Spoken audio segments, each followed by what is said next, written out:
kalau dari beberapa isu misalnya kayak isu korupsi gitu, apa sih yang kemudian kemarin bisa ditangkap oleh masyarakat misalnya? Iya. Saya juga baca tuh pimpinan KPK merasa kurang banyak terelaborasi ya katanya. Betul. Ya. Jadi catatan saya sebenarnya nyatet loh. Ya, banyak apa ininya, aja? banyak WKWK gitu. Karena lucu malam itu. WKWK-nya karena lucu.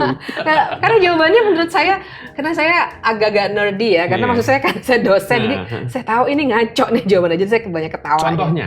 Misalnya aja, yang korupsi dulu deh. Yeah. Yang korupsi itu kan tadi ya saya sempat sebut pimpinan KPK ada yang merasa kecewa. Karena menurut saya ekspektasi dia terlalu tinggi juga. 2 menit apa sih yang bisa disampaikan dalam 2 menit oleh seseorang?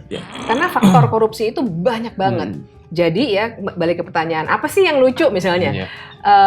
Pak Prabowo misalnya kan mengatakan bahwa cara untuk memberantas korupsi salah satunya paling tidak adalah untuk meninggikan gaji pejabat.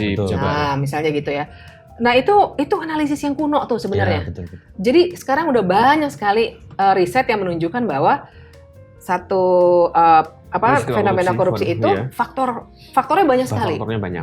Jadi tidak hanya gaji, karena kan korupsi itu keserakahan ya, bukan kebutuhan sebenarnya. Gaya hidup, ya lihat aja koruptor yang masuk BUI biasanya yang udah luar biasa kaya raya gitu. Nah, jadi yang diangkat itu kan Pak Anies misalnya dia bilangnya soal mengembalikan KPK.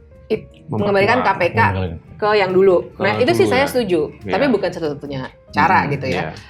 Pak Ganjar lebih banyak ke soal perampasan aset, pemiskinan. Betul. Terus Pak Prabowo itu dia cuma bilang, saya setuju gitu. Ya kan? Tapi kemudian dia bilang, oke, saya akan memperkuat semua lembaga. Semuanya baik gitu ya. Cuma saya memang paham kenapa pimpinan KPK merasa nggak puas karena memang tidak terelaborasi.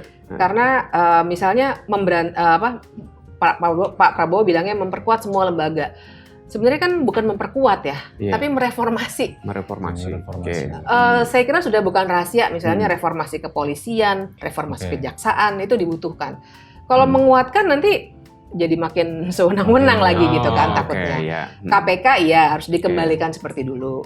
Tapi masalah pencegahan juga kan sebenarnya banyak ya. Kebetulan baru kemarin itu saya ada acara Hari Anti Korupsi Sedunia.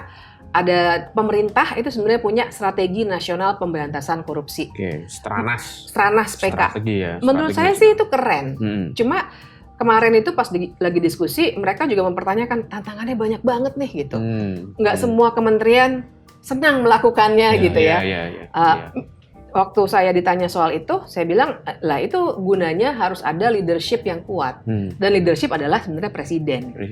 Itu misalnya kan nggak disentuh waktu membahas pemberantasan korupsi. Kemudian misalnya waktu Pak Ganjar bilang, kita mendorong undang-undang perampasan aset. Tapi kan nyangkutnya di DPR. Juga. Partainya partai dia semua juga gitu loh. Jadi kalau saya melihatnya ironis ya, karena di satu sisi itu keren sebagai jargon, tapi ini sampai sekarang kita ngomong aja masih ketahannya gara-gara partai-partai mereka sendiri nggak mau gitu.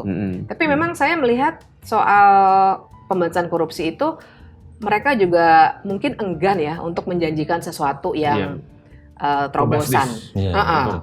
Karena kan jangan lupa ini mereka tuh harus negosiasinya pertama sama koalisi mereka sendiri.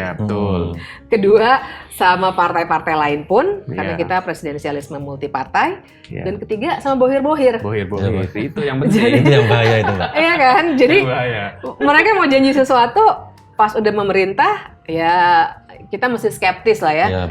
Dan kalau mereka janjinya terlalu berlebihan nanti malah bohir-bohir juga nggak seneng lagi nih terlalu radikal gitu takutnya kan.